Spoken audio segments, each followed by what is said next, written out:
coming to feed the fish. There you go, guys.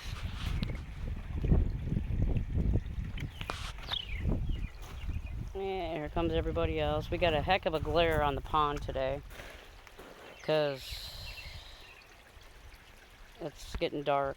The sun is setting, so it's going to be kind of hard to see the fish today, especially through that pea green water we were talking about the other day.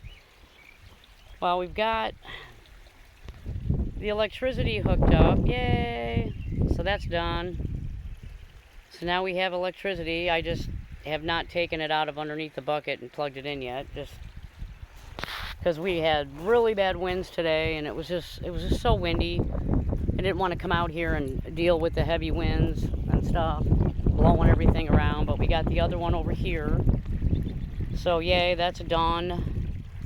So now we can hook up lights, we can hook up everything else that we need. I don't know, you might get a better shot of the fish over here.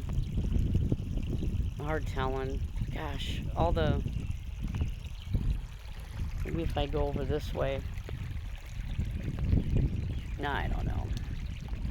Of course, like I said, the pea green water doesn't help.